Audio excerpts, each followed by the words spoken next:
রাত ৩টা বাজে।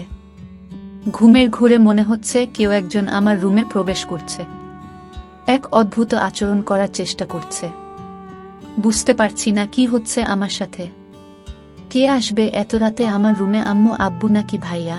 কিন্তু দরজা তো ভিতর থেকে লক করা, তাহলে কে আসবে? কি করেই বা আসবে? ঘুমের ঘোরে চোখ খুলতেই পারছি না। অনেক কষ্টে চোখ খুলতেই দেখলাম একজন লোক পালিয়ে গেল। গ্রিন লাইটের আলোয় আবছা আবছা দেখা যাচ্ছে। ভয়ে চিৎকার করতে মন চাইছে, কিন্তু আমি মনে মনে ভাবলাম এই লোককে তাকে আমার হাতে নাতে ধরতে হবে। তারপর একদিন আমি ঘুমের ভান করে শুয়েছিলাম। এই রহস্য জানার জন্য আসলে আমার ঘরে কে আসে এত রাতে এবং আমার সাথে কি করতে চায় এটা আমার জানতে হবে। আর তাই এই রহস্য জানার জন্য আমি একদিন ঘুমের ভান করে শুয়ে রইলাম। তারপর আমার সাথে যা ঘটল এবং যাকে দেখতে পেলাম তা দেখে আমি জ্ঞান হারিয়ে ফেলি। তো বন্ধুরা, গল্পটি শুরু করার আগে আপনি যদি আমার এই ছোট্ট চ্যানেলটি নতুন দর্শক হয়ে থাকেন তাহলে চ্যানেলটি সাবস্ক্রাইব করে আমাদের সাথে থাকবেন। সকালে দরজা খোলার শব্দে ঘুম ভাঙল ঋতিকা এখনো উঠিসনি? কটা বাজে? কলেজ যাবি না? উঠে গিয়ে দরজা খুলে দিলাম। আম্মু আমার দিকে চেয়ে বলল, তোর কপালে কি হয়েছে? এরকম ফুলে আছে কেন? তখনই কপালে হাত দিতেই ব্যথা অনুভব করলাম। কালকে ঘটনাগুলো মনে পড়লেই গলা শুকিয়ে গেল। বুঝতে পারলাম না স্বপ্ন নাকি সত্যি ছিল, কিন্তু এতটা ভুল হবে? কে লোকটা ছিল? এরপর কি হলো কিছুই তো মনে নেই। না কিছুই ভাবতে পারছি না। আম্মু আমার উত্তর না পেয়ে, কিরে কি হয়েছে? কই কিছু না তো, কিছুই হয়নি। তুমি যাও, আমি ফ্রেশ হয়ে নিচে যাচ্ছি। আমাকে কিছু না বলেই রুমে চলে আসলাম। এসে ভাবতে লাগলাম কে আমার রুমে আসলো, কি করেই বা রুমে ঢুকলো। আমি জানালা দরজা লাগিয়ে ঘুমাই। নিজেই নিজেকে প্রশ্ন করতে লাগলাম। মনের ভিতর হাজারো প্রশ্ন, কোনো কিছুই মাথায় ঢুকছে না। ভাবতে ভাবতে ফ্রেশ হয়ে এলাম। রুমাল দিয়ে মুখ মুছে আয়নার দিকে তাকাতেই দেখলাম মুখটা অনেকটাই ফুলে গেছে। হঠাৎ ড্রেসিং টেবিলের সামনে একটা কাগজ চোখে পড়ল। কাগজটা নিয়ে পড়তে লাগলাম। এটা ছিল তোমার শাস্তি, আমাকে কষ্ট দেওয়ার শাস্তি, আমার থেকে দূরে থাকার শাস্তি। এই 3টা মাস আমি ঘুমাতে পারিনি। তুমি আমাকে ঘুমাতে দাওনি। আমাকে কষ্ট দিয়ে তুমি শান্তিতে ঘুমোচ্ছে। চিঠিটা পড়ে মুখ শুকিয়ে গেছে। সবকিছু যেন গুলিয়ে যাচ্ছে। কি হচ্ছে আমার সাথে কিছুই বুঝতে পারছি না। কে এই লোক? কি চায় আমার কাছে? সবকিছু মাথার উপর দিয়ে যাচ্ছে। রাগে মাথা ফেটে যাচ্ছে। উনার ঘুমে কি মই দিয়ে আসছি নাকি? কত বড় সাহস! ওকে তো আমি সামনে পেলে মেরে ফেলব। কিন্তু বুঝতে পারছি না লোকটা কে। আমার তো তেমন কারো সাথে দেখা হয়নি। ভাবতে ভাবতে আম্মু আবার ডাকছে নাস্তা করার জন্য। নিচে ডাইনে গিয়ে দেখলাম আব্বু বা নাস্তা করছে আর আম্মু খাবার সার্ভ করছে। আমার পরিচয়টা দিয়ে দেই। আমার নাম ঋতিকা। আমি কলেজে পড়ি। আমি খুবই শান্ত একটা মেয়ে বললে ভুল হবে। একটু একটু দুষ্টুমি করি। আমাদের সিঙ্গেল পরিবার, বাবা মা, ভাইয়া আর আমি। আমাদের ব্যবসা আছে, ওটা আব্বু দেখাশোনা করে। আর ভাইয়া সিলেট জেলায় আনসারের চাকরি করে। যাই হোক, গিয়ে বসলাম নাস্তা করতে। বুঝতে পারছি না ঘটনাটা সবাইকে বলবো কিনা। বললে হয়তো টেনশন করবে, থাক বলি না, হয়তো কেউ মজা করছে। কিন্তু কালকের ঘটনা তো মজা হতে পারে না। এসব ভাবছি, বাবার ডাকে ঘোর কাটে। কি হয়েছে? না খেয়ে খাবার নাচ্ছিস কেন? আর কি এত ভাবছিস? না কিছু হয়নি বলে খাবার খেতে শুরু করলাম। পাশ থেকে আব্বু বললেন, জ্বর আসছে নাকি মামুনি? এরকম দেখাচ্ছে কেন? কপালে হাত দিয়ে দেখে বলে, না জ্বর তো নেই। সবাই সন্দেহের চোখে তাকিয়ে থাকে। ওদের তাকানো দেখে ঘাবড়ে গেলাম। আরে আজব, জ্বর আসবে কেন? ঘুম থেকে উঠছি তো, তাই এমন দেখাচ্ছে। কথাগুলো বলে দ্রুত খেয়ে চলে আসলাম। রেডি হয়ে কলেজে চলে আসলাম। বাবা ড্রপ করে দিল। কলেজে গিয়ে আমার আয়সা আরিফা এর সাথে দেখা হলো। কালকের ঘটে যাওয়া ঘটনা সবকিছু খুলে বললাম। আমার কথা শুনে হেসে বলে, হয়তো স্বপ্নে দেখেছি। কিন্তু সেই চিঠিটা আর কপাল দেখে বিশ্বাস না করার কোনো উপায় নেই। ওরা অবাক হয়ে ভাবছি কে এই লোকটা। আশা খুব মনোযোগ সহকারে কয়েকবার চিঠিটা পড়ল। তারপর একটা গোয়েন্দা ভাব নিয়ে বলল, আচ্ছা ঋতিকা, এখানে 2 মাসের কথা বলছে, মানে 2 মাস আগে তোর সাথে দেখা হয়েছে বা কিছু তো হয়েছে? তুই মনে করে দেখতে 2 মাস আগের কথা বিশেষ কারো সাথে দেখা হয়েছে কিনা। আশার কথাগুলো শেষ না হতেই ঘন্টা বাজল। ক্লাসের সময় হয়ে গেছে। তারপর আর কথা না বাড়িয়ে ক্লাসে চলে এলাম। ক্লাস শেষ করে আসতে বলল, আরে বইন, এত চাপ নিস না তো, চল ফুচকা খেয়ে আসি। ফুচকা খাচ্ছিলাম, তখন কয়েকজনের কথা শুনে তো অবাক। কারণ কাল যে ছেলেটা আমাদের রিগিং করছিল, সে নাকি হসপিটালে কে যেন মেরে হাত পা ভেঙে দিয়েছে। আসলে ছেলেটা আমাদের সিনিয়র ছিল শুনে মনে মনে খুব খুশি হলাম। তারপর ফুচকা খেয়ে রিফা আয়সা ওদের বাসায় চলে গেল আর বলল এত চিন্তা না করতে। আমিও বাসায় রওনা দিলাম। ইদানিং আমার মনে হলো কেউ যেন আমাকে ফলো করছে, কিন্তু তাকালে কাউকে দেখি না। সেদিনের পর থেকে ভয়ে দরজা আটকে ঘুমায়। এভাবে 2 দিন কেটে যায়। কলেজের ক্যাম্পাসে আসা আরিফা এর সাথে বসে গল্প করছিলাম। তখন আমাদের সিনিয়র জিহাদ ভাইয়া এসে আমার পাশে বসে বললেন, এই গার্লস কেমন আছো? আমরা হেসে প্রতি উত্তরে বললাম, ভালো ভাইয়া।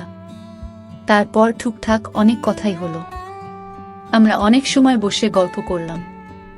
ভাইয়া অনেক মজা এবং খুবই ভালো একজন মানুষ, দেখতে খুবই সুন্দর। কলেজের অনেক মেয়ে লাইন দিয়ে পড়ে আছে ভাইয়ের পিছে, কিন্তু ভাইয়া কাউকে পাত্তা দেন না।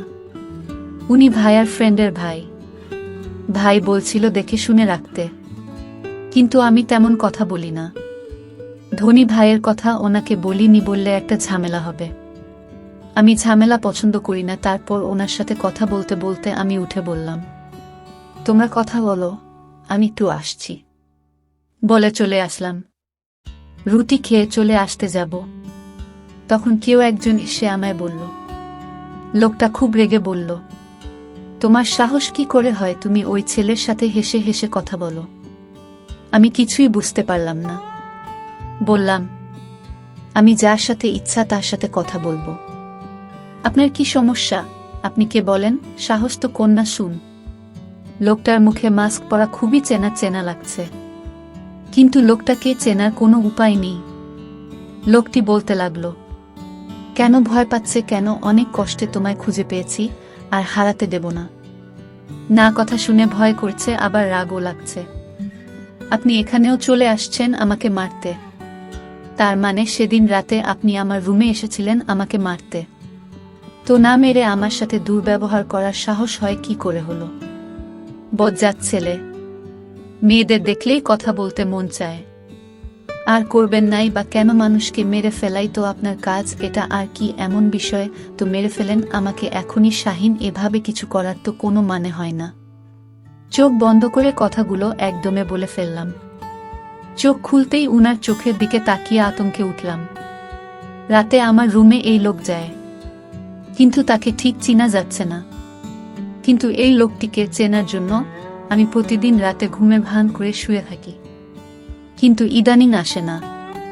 আপনাদের 2 মাস আগে কিছু কথা শেয়ার করেনি, তা না হলে আপনার কিছুই বুঝবেন না।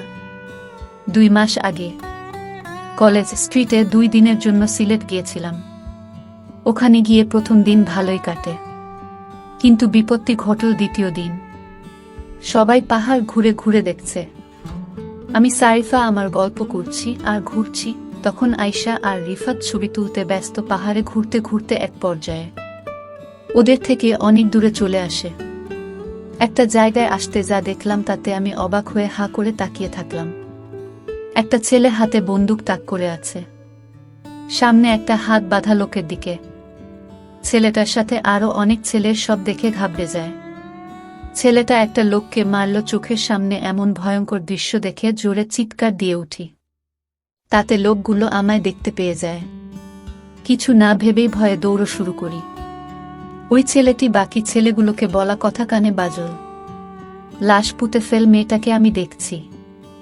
বন্দুকটা কোমরে গুজে আমার পিছনে ছুটতে লাগলো আর বলল, এই মেয়ে দাঁড়াও বলছি দাঁড়াও। কিন্তু এই লোকটাই আমার ঘরে রাতে ঢুকতো, আপনাদের বলে রাখি। কিন্তু এই লোকটাকে এটা আমি এখনো জানতে পারিনি। কিছুটা আন্দাজ করতে পারলাম তার ছায়া দেখে। আমার মনে হলো এই লোকটাই আমার রুমে আসতো, কারণ তার ছায়া আমার দৃষ্টিতে বেঁধে গেছে। আমি আয়েশাকে বললাম, এই যে লোকটি দেখতে পাচ্ছিস এই লোকটার মতোই আমি যাকে আমার রুমে দেখতে পেয়েছিলাম, তুই এটা বুঝলে কি করে? ওর ছায়াটা আমি দেখতে পাই হালকা আলোতে। এই লোকটাই হবে বলে রাখা ভালো। আমার বড় ভাই ব্যাটালিয়নে চাকরি করে সিলেট জেলায়। আমার আর যে লোকটা অন্য একটা লোককে মেরেছিল সে আর কেউ না, সে হচ্ছে আমার বড় ভাই। কিন্তু সে আমাকে দেখতে পায় না ভালো করে, আমাকে চিনতেও পারল না। আমি ঠিকই তখন চিনে ফেলি। আমি মনে মনে ভাবলাম, আমার বড় ভাইয়া কেমন পাষাণ হয়ে গেছে যে কিনা মানুষ হত্যা করে। আমি একথা ভাবতেই আমার খুব খারাপ লাগলো এবং ভাইয়ের প্রতি ঘৃণার জন্ম নিল। এসব চাকরি যারা করে তারা নাকি পাষাণ হয়ে যায়। আমার ভাবতে অবাক লাগছে। যাই হোক, আমরা একদিন দূরে ঘোরাফেরা করে বাড়িতে চলে আসলাম। আমি কিছুতেই ভাইয়ের মানুষ মারার দৃশ্যটা ভুলতে পারছি না। এসব ভাবতে ভাবতে ঘুমিয়ে পড়লাম। হঠাৎ আমার রুমে পায়ের আওয়াজ শুনতে পেলাম। আমার কপালে কি যেন হাত রাখল। 2 দিন দূরে থাকায় তেমন একটা ঘুম হয়নি আমার, আর তাই বেহুশের মতো ঘুমাচ্ছিলাম, তাই কিছু বলতে পারিনি। হঠাৎ যখন অনুভব করলাম আমার রুমে কেউ এসেছে, তখন চোখ খুলে দেখি কেউ নেই, কিন্তু পায়ের চিহ্ন রয়ে গেছে ঘরে। পায়ের চিহ্ন, এটা আমার খুব পরিচিত মনে হলো। আমার মনে হলো সে আমার পরিবারের যে কেউ হতে পারে, কিন্তু কে সে এটা এখন পর্যন্ত জানতে পারলাম না। আমি এই কারণে শান্তিতে ঘুমাতে পারি না। এটা কি আমি স্বপ্ন দেখি নাকি বাস্তবতাও বুঝতে পারছি না। আমি এখন থেকে ভাবলাম, আজ থেকে সারাদিন ঘুমাবো, সারা রাত জেগে থাকবো, মানে ঘুমের ভান করে থাকবো। আমি তাকে হাতে নাতে ধরতে চাই। সে কেন আমার ঘরে আসে, আমার কাছে কি চায়, এটা জানার জন্য আমার মনে একরকম হতাশা তৈরি হয়ে গেল। আমি আমার পরিবারের অর্থাৎ মা বাবার সাথে বিষয়টা শেয়ারও করতে পারছি না। শেয়ার করব তখন যখন এই রহস্য আমি জানতে পারব। তো পরের দিন সকালে কলেজে গেলাম। তারপর আয়েশার সাথে আজ রাতের ঘটনা শেয়ার করলাম। আয়েশা আজ রাগান্বিত হয়ে বলল, তুই কি বললি সে সব স্বপ্ন বাঁধে? এগুলো শুনতে আর ভালো লাগে না। এগুলো সবই হয়, বাস্তবে হয় না। আয়েশা, তুমি যাই করো না কেন, তুই দেখে নিস আমি 20 দিনের ভিতরে আমি তাকে হাতে নাতে ধরব। তারপর কলেজ থেকে বাসায় ফিরে শুনতে পেলাম আমার ভাইয়া বাড়িতে আসছে, কারণ 4 দিনের ছুটি নিয়ে আসছে। আমার জন্য অনেক গিফট নিয়ে আসছে। আমি বাড়িতে প্রবেশ করতে আমি ভাইকে দেখি দরজার সামনে দাঁড়িয়ে আছে। আমি কাছে গিয়ে বললাম, ভাইয়া কেমন আছো? কিন্তু মনে মনে ভাইয়ের জন্য ঘৃণাও কাজ করে, কারণ ভাইয়া এখন মানুষকে মানুষ মনে করে না, যাকে তাকে ধরে মারধর শুরু করে দেয়।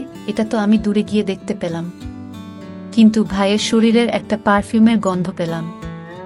আমার রুমে রাতে যে আসতো তখন একই পারফিউমের গন্ধ পেলাম। আমার যেন ভাইয়াকে সন্দেহ হতে লাগলো। কিন্তু ভাইয়া আমার ঘরে কেন আসবে? আবারও মনকে প্রস্তুত করলাম, রাতে ঘুমাবো না, আমি ঘুমের ভান করে থাকবো, দেখব কে আসে আমার রুমে এবং কি চায় সে। ঠিক মতো আজও ঘুমের ভান করে শুয়ে রইলাম। রাত তখন প্রায় 2টা বাজে। তখন আমার রুমের জানালা দিয়ে আমার ঘরে প্রবেশ করল। আমি চোখ বুজে রইলাম। তারপর ধীরে ধীরে ঘাটের পাশে বসল। আমার গলায় 2 লাখ টাকার স্বর্ণ দিয়ে তৈরি আমার গলার হার। যখন লোকটি আমার স্বর্ণের গলার হার ধরে চুরি করে নিতে চাইল তখন আমি ভয়ে কাঁপছিলাম, কিন্তু সাহস করে নড়াচড়া করেনি। তখন লোকটি হাতটা টান দিয়েছে পকেটে নীল, আর তখনই আমি তার সাথে ধরে চলতে লাগলাম চোর চোর। কিন্তু সে আমার মুখ চেপে ধরল। তারপর লোকটার মুখের দিকে তাকিয়ে দেখি সে আর কেউ না, সে আমার বড় ভাই তুহিন। ভাইয়া, তুই আমার রুমে আমার স্বর্ণ চুরি করতে আসছে ভাইয়া। তোকে ভাইয়া বলতেও আমার ঘৃণা হচ্ছে। তখন ভাইয়া বলল, আরে আমায় কিছু বলতে দেবে না, আমি ইচ্ছা করে চুরি করতে আসিনি। তুই তো জানিস না আমি চাকরি করে মাত্র 15,000 টাকা পাই, আর সেই টাকা তো আমার বাড়িতে পাঠাতে হয়, বাবাকে হিসাব দিতে হয়। আমি একটা বড় বিপদে পড়ে আমি তো স্বর্ণের হার চুরি করতে বাধ্য হলাম। শোনো বোন, আমি একটি লোককে মেরে ফেলি, আর তাই আমার চাকরি নিয়ে টানাটানি শুরু হয়েছে। উপরের সব বলেছে, যদি তুমি 1 মাসের মধ্যে 2 লাখ টাকা না দিতে পারো তাহলে তোমার চাকরি থাকবে না। কিন্তু এই কথা যদি বাবা শুনে তাহলে বাবা স্ট্রোক করে মারা যাবে। আর তাই আমি কাউকে জানাইনি। আর তোকে বলে তুই বলে দিতে। আর তাই টাকা ম্যানেজ না করতে পারায় আমি আমার নিজের ঘরে চুরি করতে আসলাম বোন। এখন তুই চাইলে আমাকে পুলিশে ধরিয়ে দেয়। ভাইয়ের কথা শুনে আমি অবাক। তুমি আমার কাছে যদি চাইতে তাহলেই তো আমি তোমাকে আমার স্বর্ণ বিক্রি করে টাকা দিতাম, চুরি করার কি দরকার ছিল? আরে পাগলি, আমি যদি তোকে বলতাম মানলাম, তুই আমাকে বিক্রি করে টাকা দিতে আমি মানলাম। কিন্তু বাবা মা যখন লক্ষ্য করত তোর গলায় হার নেই, তখন কি বলতি? কিন্তু আমি যদি নিতে পারতাম তাহলে তুই এবং আমার মা বাবা ভাবতো এটা চুরি হয়ে গেছে। ঠিক আছে, বুঝেছি, তুমি এগুলো নিয়ে বিক্রি করে চাকরি বাঁচাও। ধন্যবাদ বোন, আমি তোকে এর চেয়ে বেশি দামি হার উপহার দিব। প্রিয় বন্ধুরা, গল্পটি কেমন লাগলো তা অবশ্যই কমেন্ট করে জানাবেন। আর চ্যানেলটি নতুন দর্শক হয়ে থাকলে চ্যানেলটি সাবস্ক্রাইব করে আমাদের সাথে থাকবেন। ধন্যবাদ।